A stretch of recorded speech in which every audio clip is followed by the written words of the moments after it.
What are you doing here? The message comes from 1 Kings chapter 19 and verse number 1. I want to read a couple of verses from there. 1 Kings chapter 19, beginning with verse number 1. This is what the Bible says. And Ahab told Jezebel all that Elijah had done, and withal how he had slain all the prophets with the sword. Verse number 2. Then Jezebel sent a messenger unto Elijah, saying, So let the gods do to me, and more also, if I make not thy life as the life of one of them by tomorrow at this time. Verse number 3. And when he saw that, he arose and went for his life and came to Beersheba, which belongeth to Judah, and left his servant there. What are you doing here? The Bible says that wicked woman, that wicked Jezebel, threatened the life of the prophet Elijah. Because in in chapter number 18, the great prophet Elijah had destroyed all of the false prophets. This excited Jezebel. She was furious because Elijah had destroyed all of the false prophets. Her husband, being the king of Israel, Ahab, the Bible says he came and told Jezebel all that Elijah had done. Elijah, the Bible says, ran for his life because Jezebel said, I am going to kill you. By tomorrow at this time, I am going to kill you. And the Bible says Elijah hit the road. He ran all the way down to Beersheba, about 200 miles from the city of Jezreel where he was. And then he continued about 100 miles all the way down to the southern tip of the kingdom of Israel, to Mount Nebo. And there he hid in a cave. And this is where and when God asked him this question: Elijah, what are you doing here? What dost thou here, Elijah? The emphasis here is on thou, you, Elijah. Why are you here? You shouldn't be here. You are a man of God, and you are running scared. You are fearful of the man of God. Why are you here? The prophet of God. Of all people, you would think that, yes, cowards would be running, and fugitives would be running, and yes, the murderers would be running, but why are you here? I am surprised that you are here running from Jezebel, running for your life, scared, depressed, despondent, running. And he asked the question, what are you doing here, Elijah? What are you doing here is the question. This question comes all the way from Mount Nebo to the shows to your living room. What are you doing here in this cave? Because all of us are in a cave, and all of us at some times in our lives will be in a cave. The cave of despondency, the cave of depression, the cave of doubt, the cave of fear. All of us will one day be in a cave. So this message, this question is a resounding question that comes to us today. What are you doing in this cave of fear, despondency, depression, discouragement, doubt? loneliness. What are you doing in this cave? You don't belong in this cave. What is a man like you doing in a place like this? You are the child of the King.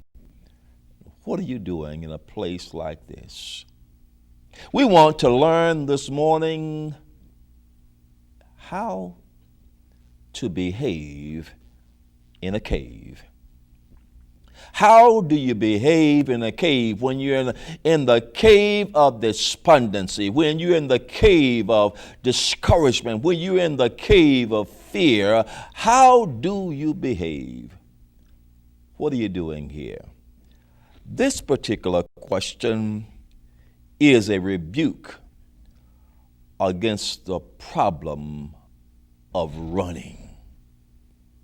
This question, what are you doing here, is a rebuke to Elijah from running from the problem. He was running from Jezebel. Not only that, he was running from Israel. Not only that, he was running from his work as a prophet. But not only that, he was running from himself. What are you running from today? What are you running from today? What problem are you running from? Get this. You can't run from the problem, because there are problems everywhere. There are problem people everywhere. There are difficult people everywhere. There are some Jezebels everywhere. On your job, in the neighborhood, on your team, in the organization, in the church, there are some difficult people. There are some Jezebels. There are some Ahabs everywhere you go. And you cannot and I cannot run from every problem. You cannot run from the problem. Get this. Because the problem sometimes is within. Yes, Elijah had a problem with Jezebel, but Elijah had some problems within.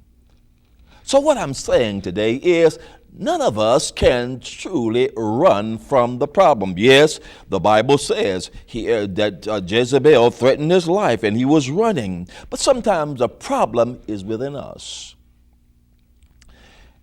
A counselor had a knock on his door, and a disturbed man came in his office, and he began to talk about his failed marriage, how his wife was a terrible woman and he couldn't live with her anymore. And so the counselor went into an adjacent office and called his wife to join him for the session. And while on the phone, he also talked to the man's mother and father who was at the house at the time.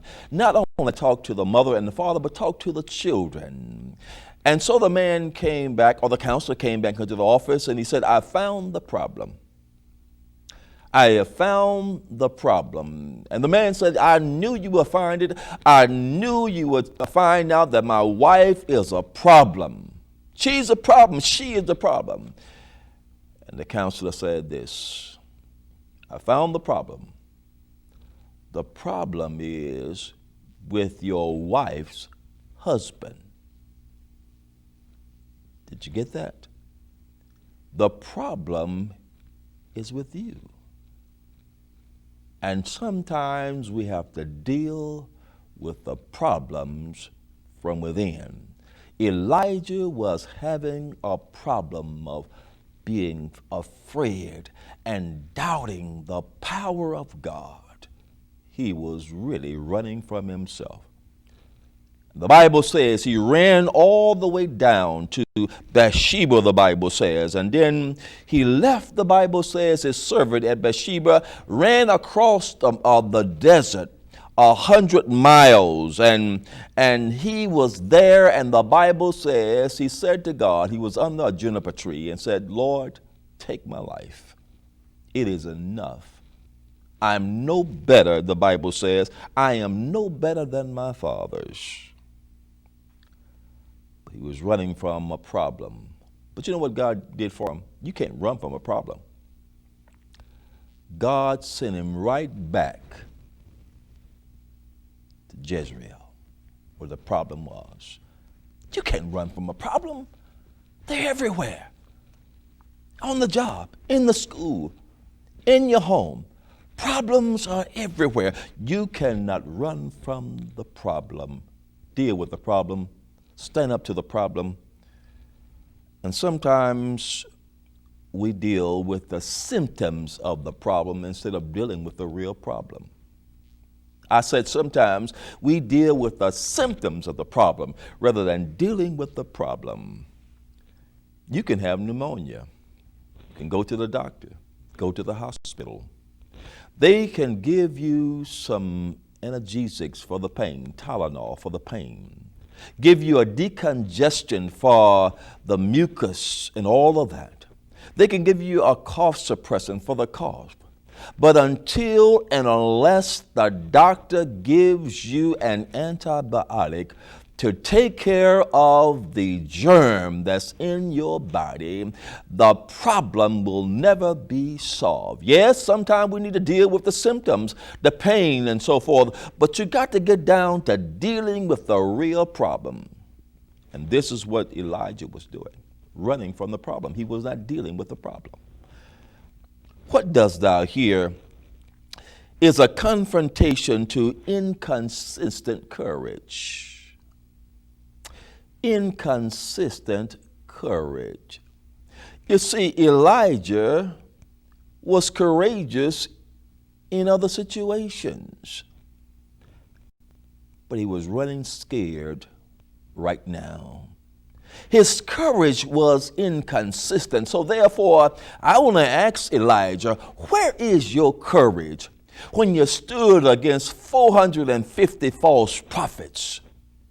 Where is your courage when you stood against Ahab, when Ahab accused you of troubling Israel, and you said, I am not troubling Israel, you are troubling Israel? Where is your courage? Where is your courage when you confronted Israel for living in idolatry and worshiping the idol gods? Where is your courage now, Elijah? Now you're running scared. Your courage is inconsistent. Your courage is not consistent. And yes, he was running scared. How is it sometimes that we can be courageous in one setting and be fearful in another? How is it that you can be so courageous in sports and politics, in the organization, and fearful at your home or in the church? How is it? Inconsistent courage.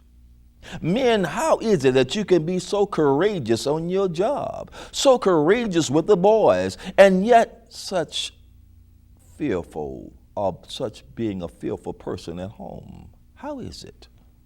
Inconsistent courage.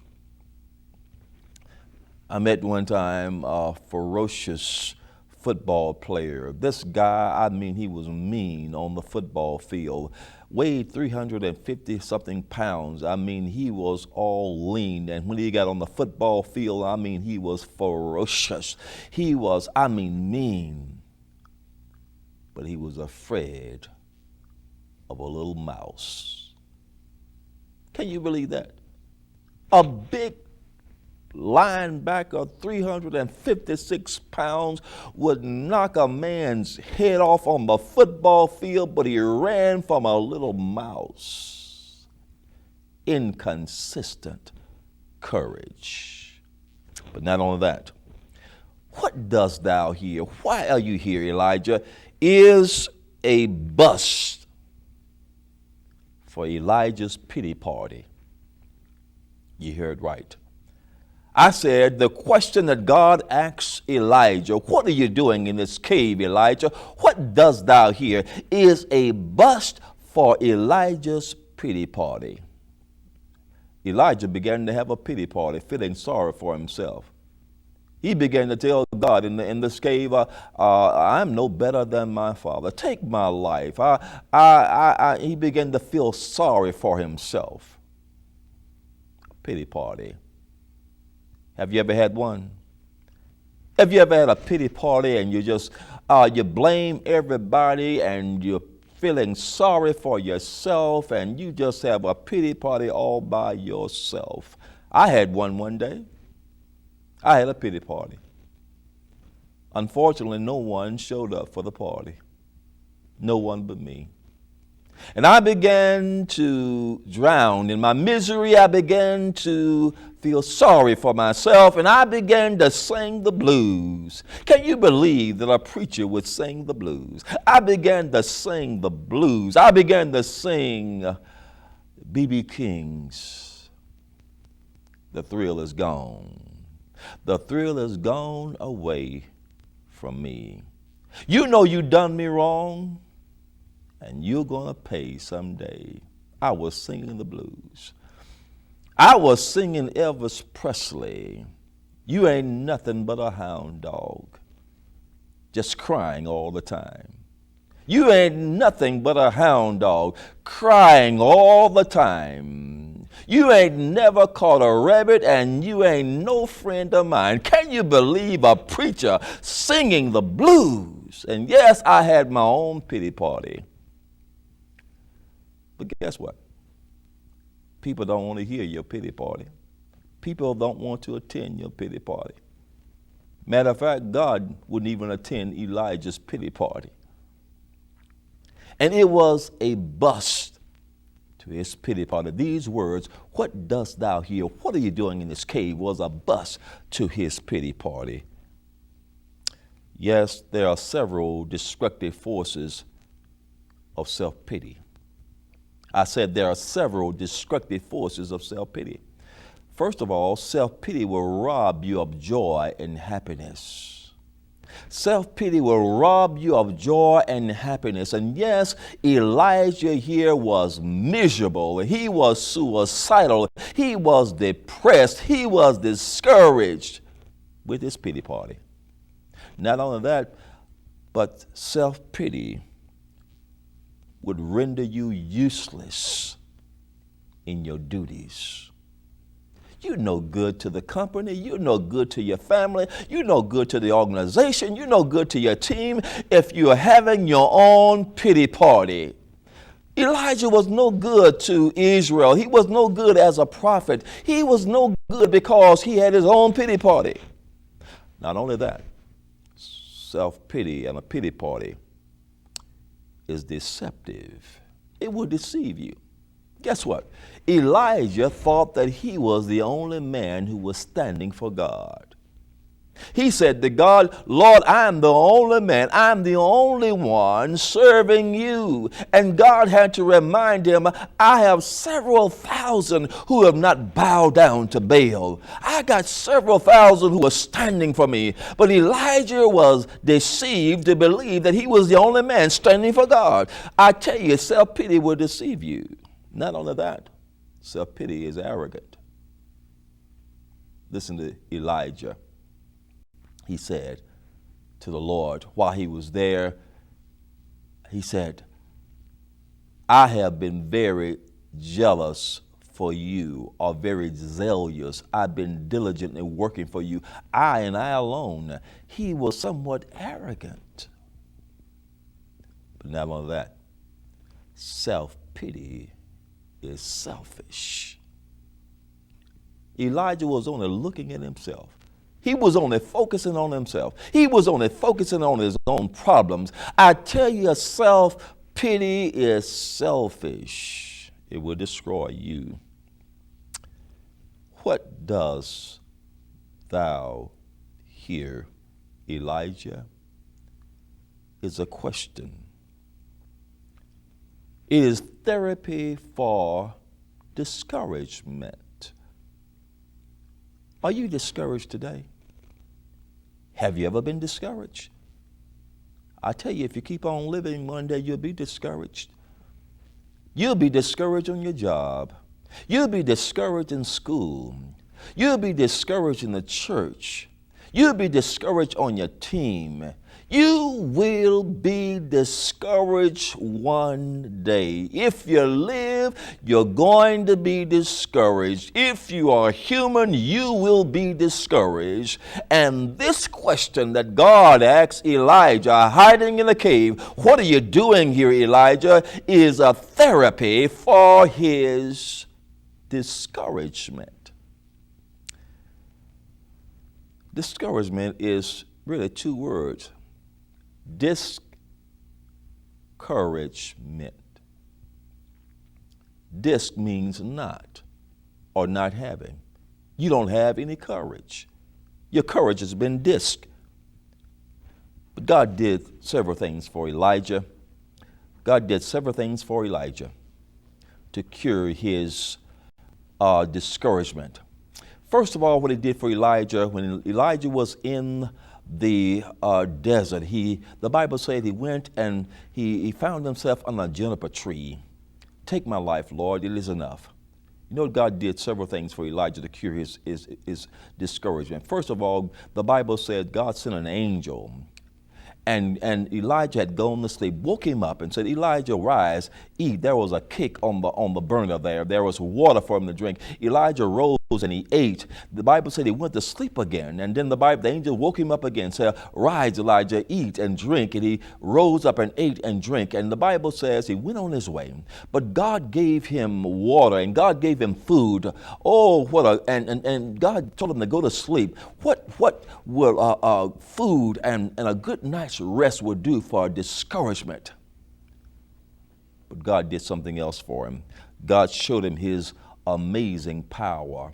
God showed to him, God gave him a demonstration. He said, go out of the cave. And the Bible says that there was a demonstration of the wind. The wind began to blow and the wind blew the rocks off the mountain. But the Bible says God was not in the wind. Not only that, but the Bible said the earthquake, but God was not in the earthquake. And then fire came down from heaven, but God was not in the fire. But the Bible said, then there came a small, still voice saying, what dost thou here, Elijah? It was a message to Elijah. Elijah, I can use you even though you think you're small. Even though you think you're small, even though you think you're insignificant, I can use small people. I can use small prophets. I can use you, Elijah. Get up. Go back. Know what else God did for Elijah? The Bible says, after God displayed his power, the Bible says, guess what God did? God displayed his power on the mountain there, fed him, gave him food, gave him rest, and this is what God did for Elijah. Listen up. This is what you do for a man that's discouraged. This is what you do. God sent him back to Jezreel. Go back to work. And I want you, when you get back to Jezreel, I want you to anoint another king. I want you to anoint 2 prophets. I want you to go back to work. What do you do what does the coach do when the man has fumbled the ball, the back has fumbled the ball? Send him back into the game. Give him the ball again and say, you better not fumble. Go back to work when you are discouraged. And that's what God did for Elijah. Are you discouraged today? Are you discouraged in the work of the Lord? Are you discouraged on your job? Are you discouraged on the team? Are you discouraged in school? What are you doing here? What are you doing? What is a person like you doing in a cave like this, in the cave of discouragement, in the cave of self-pity, in the cave of fear? What are you doing in a place like this? Get up. Go back to work. Will solve your discouragement. What are you doing here? What are you doing here today is a message God is speaking to you right now. Disband your pity party. Get up. Go back to work. God is looking for you today. He wants you and he needs you in his work. He needs you to fulfill his plan today. Come out of the cave. You are God's workmanship.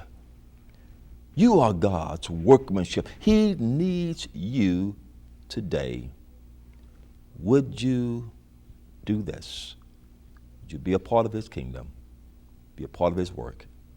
This is Brother James Gray speaking for the Eastside Church of Christ. May God richly bless you today.